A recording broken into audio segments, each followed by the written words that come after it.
Welcome. You're listening to Ask the Doulas, a podcast where we talk to experts from all over the country about topics related to pregnancy, birth, postpartum, and early parenting.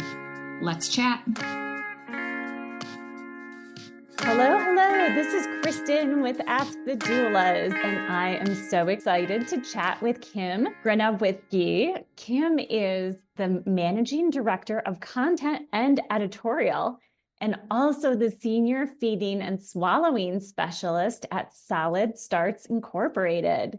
Kim specializes in infant and child feeding, eating, and swallowing. She has spent the majority of her career in pediatric acute care at some of the largest hospitals on the West Coast, focusing specifically on neonatal, feeding and swallowing, breastfeeding with high-risk infants, and infant pediatric cardiac rehabilitation. In addition to her hospital-based work, Kim has worked with families struggling with breastfeeding or who need breastfeeding support, transitioning to solid, selective and picky eating, tube weaning, and oral and motor chewing. She is a mom too in Michigan. Yeah. Welcome, Kim. It's nice to have a fellow Michigander. Yeah, I'm so happy to be here. And yes, I'm a new Michigander, I have to admit. I grew up in California, spent the majority of my formative years there, but my husband's family is here in Michigan. So it made sense when we had kids to bring them closer to grandma and grandpa. So absolutely. I bet grandparents are so excited to have you here. yes, and I'm adjusting to the cold weather, learning about snow, and it's been an adjustment, but a fun one. And my kids absolutely love the seasons. Oh, nice. I love it. Well, our topic today is such an important one. And obviously with your background, you are the perfect person to dive into transitioning to solids, whether a family is breastfeeding, pumping, or formula feeding. Yeah, absolutely. I know this can feel so complicated. And by the time you're starting solids, most parents have just kind of figured out their day routine. They're figuring out how to feed their baby at home or in public or wherever it may be. And now we're throwing this wrench into the conversation of, hey, now it's time to start solid food. So it definitely can feel really overwhelming. And I hope that in this conversation, we can help ease your nerves and realize that it can be seamless with just a little bit of pre-planning and some tips. So let's begin with when to identify the correct time to introduce.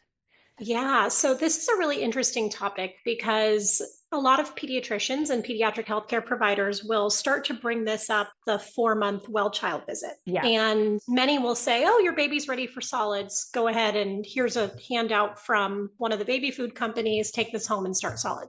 But when you actually dig into the literature about why we transition to solids, of course, there's a nutritional component where breast milk specifically starts to not fully support the specific macronutrient or micronutrient need of a baby. So around 6 months, breastfeeding parent is exclusively breastfeeding. The baby starts to need a little bit more iron and zinc and a few other micronutrients. So starting solids does support that need, but I do want to be clear that it's not a cliff. It's not like the day the baby turns 6 months, breast milk's not enough and this is a problem and they have to get lots of iron-rich food in. That's definitely not it. We know is that there is a progression from 6 months to 12 months where your baby is going to start needing more these micronutrients that are not as readily available in breast milk. Most of the commercial formulas in the United States do have supplemental iron in them. And so babies who are getting formula do have a little bit higher just natural intake of those nutrients. But generally speaking, somewhere around 6 months, babies start to need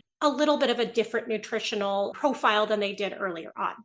Yeah, and that's by no means to say that the breast milk or formula isn't enough, and that's still their primary source of nutrition, and it's super important, and we want babies to be drinking lots of breast milk and formula. We just want to start getting these new foods introduced, so by the time they hit toddlerhood, they're really familiar with them, they have the skills to eat them, because those foods are going to support their growth and development as they get bigger. And now the second component is The research tells us that there's no nutritional benefit of starting solids at a certain time. So a lot of pediatricians will say introduce solids if bottle or breastfeeding is not going well, or introduce solids to help with reflux. The research is really not clear on whether those things are helpful. And it does tell us that there's really no difference in a baby's nutritional labs if taken at 4 months and 6 months, whether they start solids or not. So it doesn't need to happen at 4 months. And if we think from a more general perspective, why are we transitioning to solids outside of just the nutrition thing? We're trying to teach our babies to chew, right? Teaching them to eat. We're teaching them about the family meal. We're teaching them what it is like to sit with siblings and parents and grandparents and enjoy a meal together. We're showing them that meal times are for celebrations and are for connection and love and communication. It's a lot more than just that nutrition piece. So if we think about when a baby is actually ready to learn those skills, we want to look at their development. And the developmental skills that help support them being able to learn to feed themselves, to learn to chew, to learn to move food around in the mouth, and to cognitively understand what this whole thing of mealtime is, we see those skills showing up somewhere around 6 months. Some babies might be a little earlier, some babies might be a little later, but typically speaking, it's around 6 months. When you look at what the WHO recommends, and actually the more recently updated AAP position paper, it is recommended to exclusively breastfeed, and I'm going to add or formula feed until 6 months of age. So the developmental skills that we're looking for is we want your baby to be able to sit with a little bit of help. That doesn't mean they have to be perfectly sitting on the floor, never toppling over, playing by themselves while you wash dishes. You want them to be able to sit in your lap or in the high chair and keep their body and their head upright for 10 or 15 minutes. So my first daughter was born at 36 weeks in the middle of COVID, and she took a little bit longer to motorically get there. When she was sitting on my lap or in the high chair at 6 months, she just really kind of was still leaning over to the side, wasn't really able to hold her head and neck upright. She needed a little bit more time. My second daughter, little over 5 months, was sitting up, bringing her hand to her mouth, ready to go much earlier. So there is a variety there. It doesn't necessarily mean 5 months and 29 days is too young, 6 months and 3 days is too old. We're just looking for somewhere around 6 months that they can do that. When they're sitting, we also want to make sure that they can pick something up and bring it to their mouth. A lot of babies can sit, but then if you give them a toy, they topple over because they just don't have the control yet to hold that toy and bring it to their mouth, which is important for self-feeding. And then finally, we want them to be interested. So if you bring your 3 or 4 month old to the table, they most likely will fall asleep, want to nurse, or have a build. They're kind of like, this is a snooze fest, not interested. But if you bring your 5, 6, 7 month old to the table, they are like, what is that? Oh my gosh, what is that spoon? What's going in your mouth? They're reaching for the food. They're engaged. They're curious. They want to learn about that thing that mom, dad, grandma, grandpa, sister, brother is quote unquote playing with, because that's in their mind, that's what they think you're doing. So that cognitive interest in food and eating is really key to help them be engaged and want to eat food, want to open their mouth, want to put the food in their mouth. And all of those typically come together around 6 months. Yeah, that makes perfect sense. And with that transition to feeding, how would that relate to having a nanny or being at a child care center and having their assistance with feeding? Hey, Alyssa here. I'm just popping in to tell you about our course called Becoming. Becoming a Mother is your guide to a confident pregnancy and birth, all in a convenient 6-week online program. From birth plans to sleep training and everything in between, you'll gain the confidence and skills you need for a smooth transition to motherhood. Live coaching calls with me and Kristin, tons of expert videos including chiropractic care, pelvic floor physical therapy, mental health experts, breastfeeding, and so much more. You'll also get a private Facebook community with other mothers going through this at the same time as you to offer support and encouragement when you need it most. If you'd like to learn more about the course, you can email us at info@goldcoastdoulas.com or check it out at thebecomingcourse.com. We would love to see you there. We also have a book called Supported, Your Guide to Birth and Baby, which makes a beautiful companion to this course. It's a great book for any expecting mother and is the perfect baby shower gift. You can find information on that book at supportedbook.com. And I know this common question we get from a lot of families because your schedule during the week could vary from different caregivers every day to being at a center, being away from the parent. The great thing to keep in mind is that in the beginning, especially from 6, 7, even 8 months old, it's completely normal to only offer solid food to your baby once a day. And it's completely okay to skip some days here and there. If your baby is away from the home and you don't feel comfortable having your childcare center or your nanny or your mother-in-law or whoever it is that's hanging out with your baby during the day offer solids, that's completely fine. You can plan to do solids with your baby at dinner time, or you can plan to do solids with your baby in the morning. Either one is completely, absolutely fine. So I encourage people to talk to their daycare providers about the strategies that they use, the seating arrangements that they put the babies in. And if you don't feel comfortable, again, especially those first few months, just tell them to hold off, continue with the bottles, the bottle feeding that they're doing, and you can work on solids at home. Around 9 months, we start to recommend trying to go up to a couple opportunities a day. And at that point, you can continue again to do at least one round at home with you. Again, don't really feel comfortable with them doing solids at school. You could do breakfast and dinner at home. You could really focus on those learning opportunities on the weekends when you are with baby. But in the infant period, as long as they're getting all that breast milk and formula to support their overall nutrition, the learning to eat, the exposure to the iron-rich foods, that stuff can happen just with you if that's where you feel the most comfortable. So helpful. So tell us about Solid Start.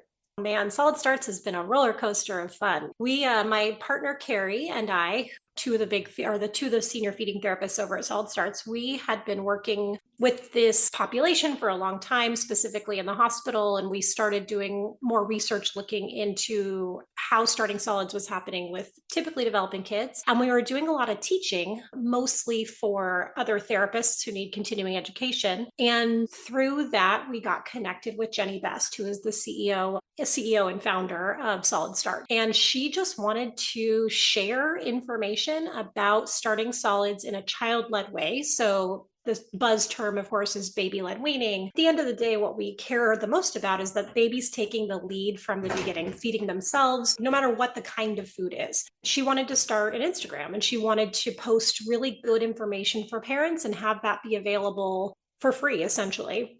She wanted to have information available about hundreds of foods so parents could look up ways to serve it safely. And she wanted the professional team behind her to help come up with really good evidence-based recommendation. So Carrie and I hopped on board immediately because we love this concept. And we pulled in one of the pediatric gastroenterologists that I was working with at the time at Stanford Children's. And she found an incredible pediatric allergist in Chicago. We've had amazing pediatric dietitians that we worked with as well. And we coalesced as this really amazing multidisciplinary team to put together everything that Solid Starts offers.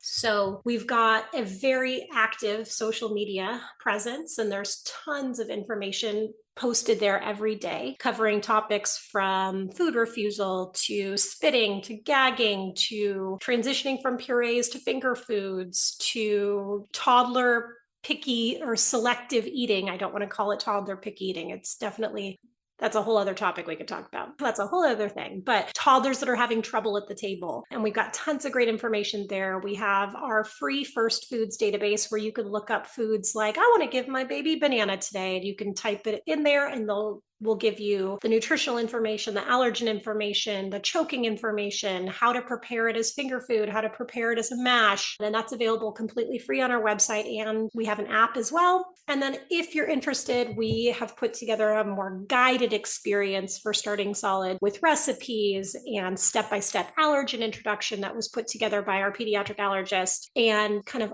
all of the how-tos is also available as a premium aspect of our app. So These things have just grown like wildfire, and it's been amazing how many families we've been able to serve. And we are so lucky that we were approached by a big book publisher, and we actually have a book coming out April 1st as well. So that's super exciting. It is. I can't wait to get it. I know. It's like, it's a dream come true. And for all of the how-tos and things that we have in our app and on the internet, the book is really the why. It's the stuff that Carrie and I love the most, the theory and the research behind why these things matter. And it's kind of almost a parenting philosophy in a lot of ways. So we are so excited for that to be out in the world for clinicians and parents.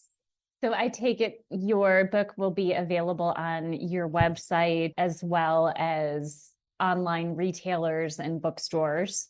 Yes. So it's actually available for pre-order prior to April 1st, and you can get it anywhere that books are sold. So Amazon, Barnes & Noble, books.com. We also have a link on our website. And then come April 1st, it'll be available in bookstores. And then again, on all of those online retailers that people love to use. And I'm just hoping it gets into the hands of anybody who is what we like to call a highlighter parent, but somebody who really loves to like dig in. And I'm this kind of mom, but I love to, dog ear pages and take notes in the corners. And it's the old graduate student in me coming out still. And it's great for caregivers. So nannies, newborn care specialists, postpartum doulas. So anyone Absolutely. who would be working with infant feeding certainly could benefit. Yeah, absolutely. I just had a little conversation with some of the early childhood educators at my daughter's preschool, because they have some infant programming as well. And so I'm going to try to do a little in-service for them and share the book. It's a great way to think about things, like I said, from a more theoretical lens, but there's a whole section that's very step-by-step guidance with, here are some great foods to start with. Here's the nutritional components of these foods. So it's not only just the theory. We also see the very practical how-to part in there too. And I'm sure the photos will be beautiful with the content that you have online. It's got to be amazing. Yeah, we're so excited. I can't believe it's almost here. So I would love to hear any final tips or words of wisdom for our listeners, Kim. Yeah, absolutely. So for those of you that are just getting started, I think the one thing to remember is try to think about this as a happy time. Try to think about this as a new milestone that your baby is going to get to participate in. It can feel really stressful to bring them to the table, and it's one more thing we have to add to our to-do list. But family meal times are a time where we can truly connect and share our love of food and eating with our child. So if you try to approach it as a time, love and connection and fun, your attitude will be contagious and your baby will want to be there too. We like to tell families, make the table a place your baby wants to be. So even if they don't eat a thing, even if they spit, even if they make a whole big mess, which I know is ridiculously stressful, especially when you're trying to get out the door or trying to keep the dog from eating something or in there, if you can do your best to make the table a place your baby wants to be, it'll likely be a place that your toddler wants to be and your preschooler will want to be and your kids will want to be. And I envision my kids, my girls as teenagers, and them actually wanting to sit at the dinner table with me. This is probably just pie in the sky. Anybody listening with teenagers is like, she's crazy, no way. But I'm really hoping that the table will always continue to be a place of safety and a place that my kids can come and feel heard and share about their days and their dreams and things that matter to them. So make the table a place your baby wants to be. Excellent advice. So remind our listeners where they can connect with you. Absolutely. So if you are on social media, you can check us out at Solid Starts. We've got a really active social media account. Our website, www.solidstarts.com, has tons of free information available there too. There's a search bar. You can type in your question and tons of articles will pop up that are all written by our licensed pediatric staff. Our book is available for pre-order now and will be available come April 1st. There's a link on our website, and you can also find it on Amazon or anywhere else that books are sold. It's called Solid Starts for Babies. And if you want to reach out via direct message or email, feel free. We are always here to answer your questions. We want to support everyone in this journey and make sure that you feel like you know what you're doing and that your baby is successful alongside you. Thank you so much, Kim. We'll have to have you on in the future to discuss picky eating. And again, the whole talk could be just on toddlers being toddlery for sure. Yes. Well, take care and thank you again. Yeah, thank you so much, everyone. See you soon. Thanks for listening to Ask the Doulas. For more information about Gold Coast Doulas, visit us on our website, goldcoastdoulas.com. We're also on Instagram, Facebook, and YouTube. If you like this podcast, please subscribe and give us a 5-star review. Thank you. Remember, these moments are golden.